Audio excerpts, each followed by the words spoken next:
Good morning, ladies and gentlemen, and welcome to the launch of Australia's first Smart Specialisation strategy. My name's Todd Williams, and I'm the CEO for Regional Development Australia from the Hunter.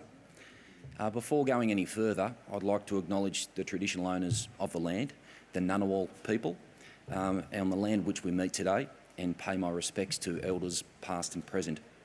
And today it's our very great pleasure to welcome the Prime Minister of Australia, the Honourable Malcolm Turnbull, to officially launch the strategy. I also warmly welcome His Excellency German Ambassador to Australia, Dr. Christoph Muller, His Excellency Ambassador to the European Union to Australia and New Zealand, Mr. Sem Fabrizi, Senator Arthur Sinodinos. Good to see you here, and thank you for your support. Also Bob Baldwin, member up in the Hunter region. Thank you, Bob. Ministers, senators, members of parliament and VIPs. Thank you for joining us here today. I very much appreciate your support and your endorsement of this initiative from regional Australia. RDA Hunter is an economic development organisation, and we've been never afraid of trying new things. We're extremely pleased that two of our initiatives have been recently recognised in the National Innovation and Science Agenda. And it's clear to us that in a connected global market, we must keep changing and reinventing ourselves to be competitive. We must continue to innovate to drive economic growth. Now, we know other regions in the world have prepared for the future and successfully transitioned their economies, and we need to learn from them and benchmark ourselves against them. These regions represent both strong competition and powerful partnership opportunities. Now, in the European Union, one of the effective ways that economies are being transformed and jobs created is through strong innovation policy and regional leadership. For many EU regions, this has been instrumental in transitioning their economies to a knowledge and service base. The key way of facilitating this transition has been to undertake a Smart Specialisation, or S3 for short. This OECD and European Commission platform is an innovative approach to economic development with a proven methodology.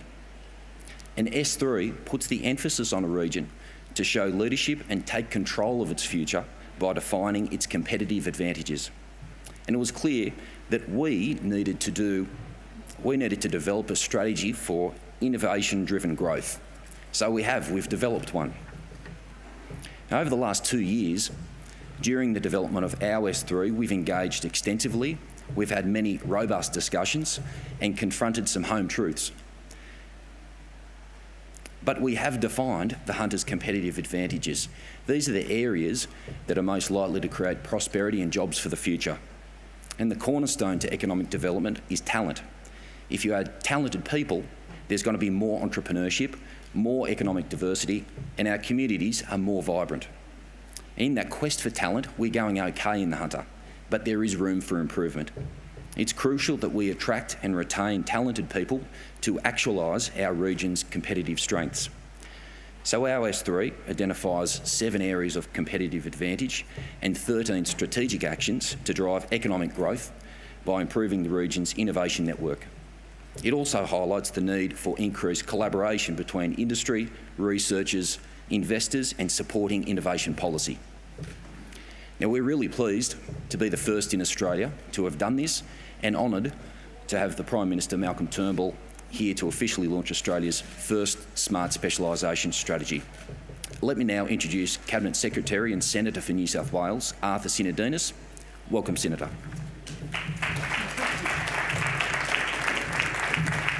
Thanks very much, Todd, and a particular welcome to Fiona Nash, who's the new Minister for Regional Development. Now, Fiona will bring real passion and commitment to the job. She's from regional Australia, and she understands how Canberra works. She understands how the regions work. Fiona's going to be a great asset in all of this. In introducing the Prime Minister, I want to say 2 things. The first is that I fell accidentally into this whole innovation space. Part of it was when Warren Truss asked me to launch the innovation scorecard for the Hunter in Sydney when I was a lowly and humble backbench senator. And being from the Hunter and having taken an interest in the Hunter after my responsibilities on the Central Coast had been discharged in the last election, I was happy to do it. Any excuse to do anything for the Hunter. But what I saw was a region which was defining the future for itself. It was taking the initiative. This is the very important thing about what the Hunter has done.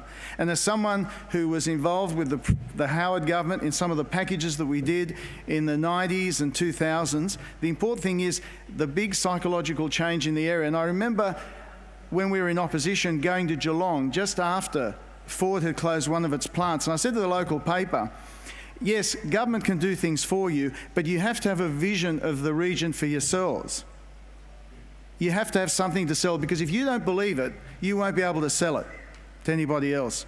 The other thing that happened, Todd, is I came up to the Hunter a few months ago when you organised, Roy Green and a few others, to facilitate a discussion among community leaders and entrepreneurs about the future of the region. And that's how you came up with these specialisations that we're talking about here. You identified the strengths of the region, you identified the role government could play, and our role is as a facilitator. And I'm very excited by what you're doing. The other thing that excited me going up there and interacting with you on all this was the ME program that you started, which partners schools with business to significantly boost STEM participation in schools across the region. Now, you somehow accidentally got the funding from this out of defence. It wasn't even an innovation or industry program, but somehow you squeezed some money out of defence, and since then we've worked with the Department of Education and Training and others to make this a program which is more generally available across the country. And the Hunter has gone from one of the least STEM literate school systems in New South Wales to now having one of the highest uptake of STEM subjects anywhere in the state. Now, two final points. What we're doing here today is a microcosm of what the Prime Minister in particular, with his passion for this area, is trying to do across the country, which is how government facilitates regions and cities and others doing things for themselves. Government as an enabler, not doing it for you, giving you the tools to do that. The final thing is that we have a vision that the strongest, the biggest attribute, resource the country has got is its people. And people can adapt in infinite ways. It's just being given the permission to do so.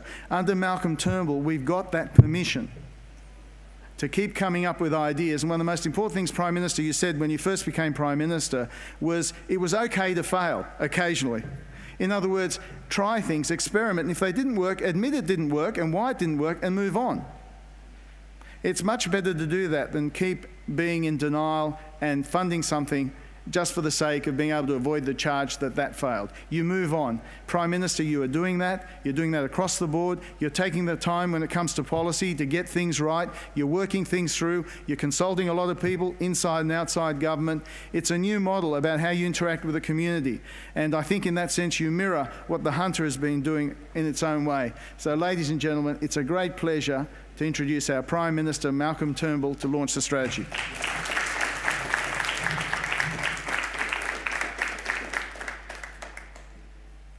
Well, thank you very much, Arthur, and Todd, thank you very much. This is such a great example of what we want to see more of right around Australia. Arthur's right. This is like a microcosm. It's wonderful to be here with so many colleagues, and I want to especially acknowledge Fiona Nash, the Deputy Leader of the National Party, and of course Minister for a number of portfolios, but in particular regional telecommunications and regional development, as well as rural health.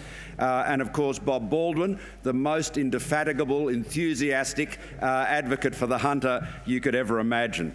And thank you too for the ambassadors being here today, Sem Fabrizi on behalf of the European Union and Wolfgang Müller on behalf of, as German ambassador here, because we have a great deal to learn and we've been inspired by the examples of this type of regional development in Europe. Can I just say that what Arthur's described about the approach that you're taking here is entirely consistent with the new approach, and this is a very new approach for the federal government to take with respect to cities. And by cities, I don't just mean Sydney and Melbourne, we're talking about all cities, large and small. Because what we need to do as the federal government is to be engaged and partners, as we are with your RDA, Todd, so that you develop your plan, we help and contribute to it, and then once that plan is locked in, then we make sure that everything we're doing is coordinated and supporting the achievement of your objectives.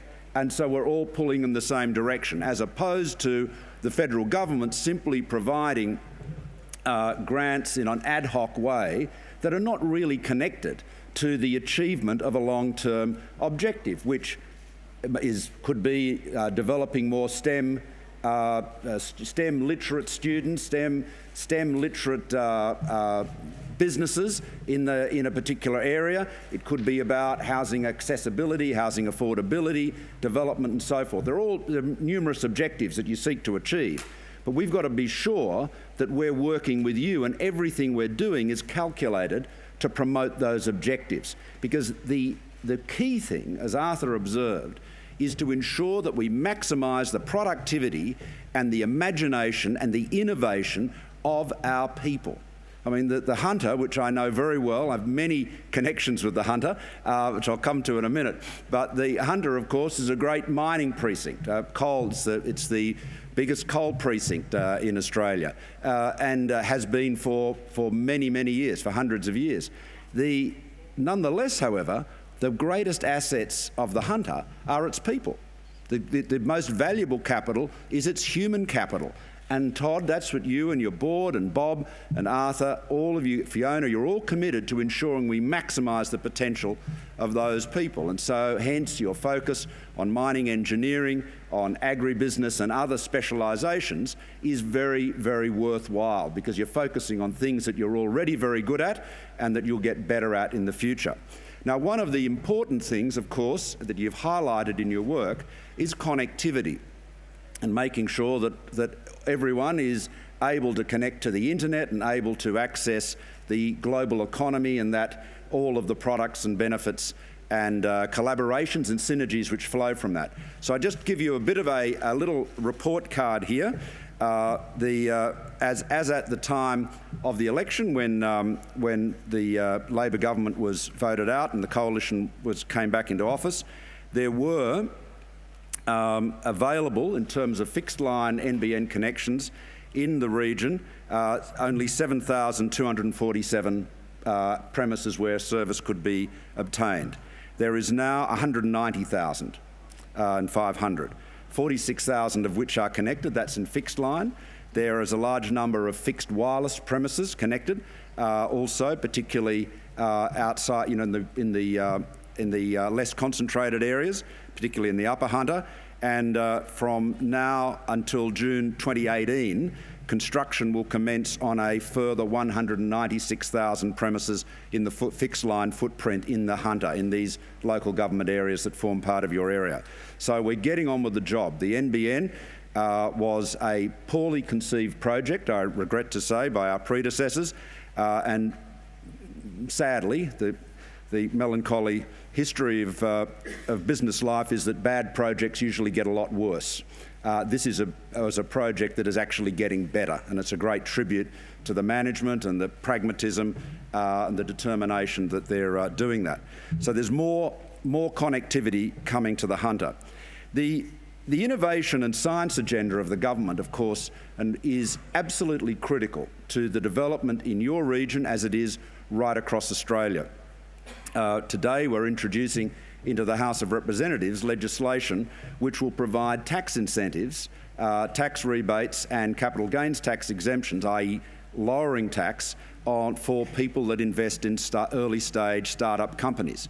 Now that is obviously designed to encourage more investment, and companies in the Hunter will get the benefit of that as well. The opportunities have never been greater for the Hunter. And Todd, it's so impressive and such a great example that you're setting. You're clearly inspired by it, you're energised by it, and I hope your inspiration and activism becomes infectious and catches on right around the country. So I'm delighted to be here to officially launch the S3, the three specialisation strategy, smart specialisation strategy, the three S's. That is it's a great move. We hope it is emulated right around the country. And as for the Hunter, I should disclose a few connections. In terms of agribusiness, Lucy and I have cattle and sheep operations in the Upper Hunter. And as some of you may have noticed in my office, I have a very nice little painting oil painting of Wangi on Lake Macquarie. Lake Macquarie Shire is part of the of this exercise, which is where my grandparents lived. They spent much of their lives in the Hunter too, in Cessnock, where my father went to school. Cessnock High, the great name for its school magazine, The Black Diamond. There's no question about what the major focus in Cessnock was in those days, but you know, and mining is still terrifically important. But what an amazing place the Hunter is, you know, where you've got some of the best science at the university, you've got some of the world's leading mining operations, you've got some of the, well, Bob would say the world's best wine, but certainly on any view, some of the world's best wine, and phenomenal tourism, and that is all done in the Hunter Valley. So it's a great opportunity, and I'm delighted to be here and congratulate you. And I should acknowledge, I've just seen that David Gillespie, the member for Lyne, of course, which is part of this region as well. So thank you all very much, and good luck with the strategy, and we look forward to working closely with you, and we will talk up your achievements and hope that plagiarism being the sincerest form of flattery, other people copy you as quickly as possible. Thanks very much.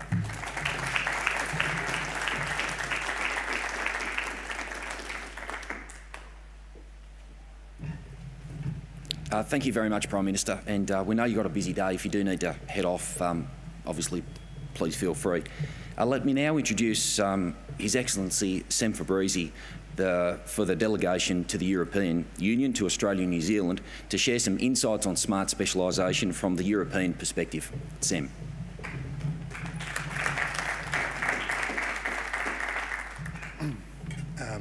Thank you, Todd, and it's a great pleasure for me to be today, and an honour to take the floor, of course, after the Prime Minister. So, Prime Minister, Senator Synodinos, colleague, friends, I think the ambition of Hunter Valley is our own ambition to bring innovation at the and economic growth at the forefront.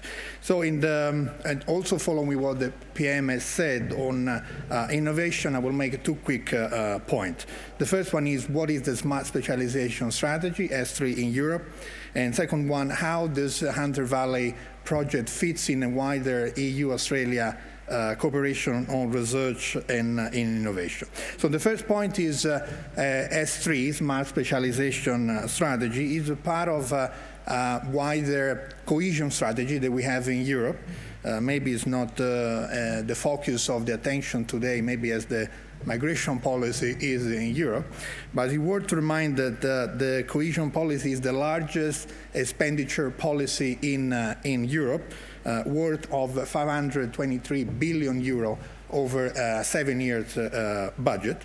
And this policy is designed to bring cohesion and economic development in the different area of the continent. The continent is made by 28 countries with different economic strength, different vocational and innovation skill. This policy has been extremely successful. It's based on three key points: how to promote smart, green and inclusive policy. And in practical terms, a region is required to identify their sector, their technological domain, where they have competitive advantages, and they have to focus their regional policies according to this strategy. And they present this strategy in conjunction with the national government to Brussels for advice, for guidance, and ultimately for funding. And so basically the smart specialization, as we call the S3, is a public-private EU regional partnership to promote innovation and growth. We have at the moment 171 regions in Europe, in 18 out of the 28 members using the S3, and there's a lot of good examples from all over this region. close to me, since I'm Italian, there's a Emilia-Romagna region near Bologna, where they have a fantastic motor valley, agri-food valley. But I see also my German colleague from Bavaria. Bavaria is another fantastic experience of S3. But also we have other area in north part of the Calais, in France, in Spain, in Romania. So it has been a very successful policy, and right now we wish all the best to RDA Hunter. Hope this laboratory will become a pivot for other areas in Australia. My second point, very quick, is that the EU is so the smart specialization strategy is part of a wider policy to promote innovation and growth. EU is also a leading innovation player. 24% of global R&D is spent in Europe. 32% of patent applications are European.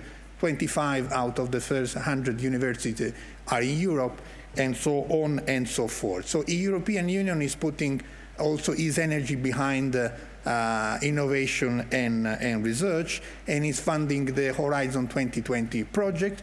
It's worth 80 billion euro over 7 years. When we have economic difficulties in Europe, notwithstanding we decide to fund research and innovation with an increase of money, because we believe they can promote jobs, can promote growth. So when we listen to the Prime Minister putting again innovation at the forefront of Australian policy, this is very encouraging for us, and we believe the cooperation we already have can only increase. Since the launch in 2014 of our Horizon 2020, already 80 projects between EU and Australia researchers has been mobilized with around $330 million in key sectors, and only 2 weeks ago, 8 million grant was given to CSIRO and other agencies in Australia and Europe for the phase 1 of the square kilometre array in Western Australia. Is one of the major research infrastructure identified in NISA. So I conclude congratulating RDA. We have been very happy to cooperate with you, to exchange our experience. I hope others will follow. Congratulate the government for this NISA project, and we also believe that the prospective free trade agreement between EU and Australia will help to mobilize further innovation, more investment, and more competitivity. Thank you very much.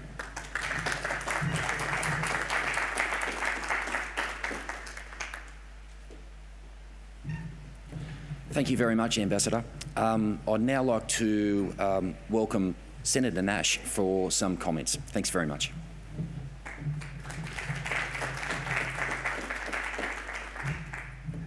Thank you very much, Todd, and to the ambassadors, also my colleagues that are here this morning, Senator Sinodinos, Bob Baldwin, David Gillespie, particularly the Chair, Michael Slater, and to you, Todd. What a fantastic initiative we're here discussing today. Being very early on in the role of Minister for Regional Development, but having come from a regional area, as I do in the centre of New South Wales for more than a couple of decades now, one of the things that really strikes me is how important leadership is to driving rural and regional communities. And that's what we've seen such a tremendous example of here with what's happened with the strategy, with local people within a local region identifying what needed to be done and going out and doing it. And congratulations to the RDA, Todd, Michael, and everybody on the board and everybody involved for the tremendous work that you've been doing. We know it's not a one-size-fits-all for rural and regional Australia. You can't look at policy across the nation and do one-size-fits-all policy. What we need in the cities is different to what we need in the regional cities, is different to what we need in the more rural towns, is different to what we need in remote towns. That's why it is so exciting to see at a local level the determination being made of what's going to work for you locally, and then to build on that and form the relationships that you know are going to drive that innovation and that growth, and it is tremendously exciting. The PM, of course, has been talking about the transitioning economy, which of course it is. And innovation, as we've all said, and we do hear a lot and quite rightly, is going to be absolutely key to driving our regions forward.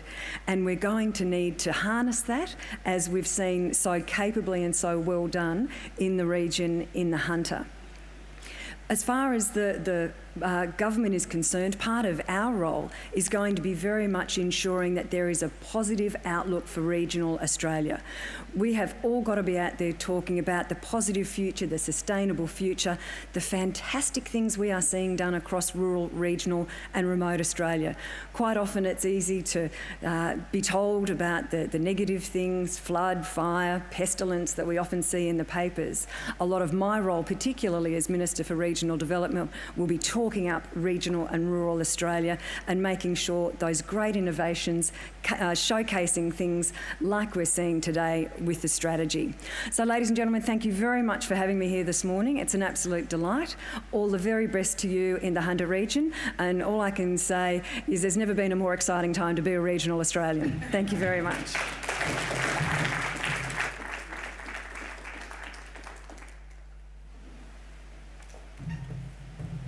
Thanks very much, Senator. In closing, I'd like to thank the Prime Minister, Ambassador Fabrizi, Ambassador Muller, the RDA Hunter Board, and acknowledge Mr Michael Slater, Chairman, Deputy Chairman John Turner, and our reference group of Australia's Chief Scientist, New South Wales Chief Scientist and Engineer, the EU Delegation to Australia, the Embassy of the Federal Republic of Germany, the University of Technology Sydney, as well as my staff at RDA Hunter, Trevor John and Kate O'Mara. And thank you very much for your attendance here today, and we look forward to working with you as we implement this initiative into the future. Thank you very much.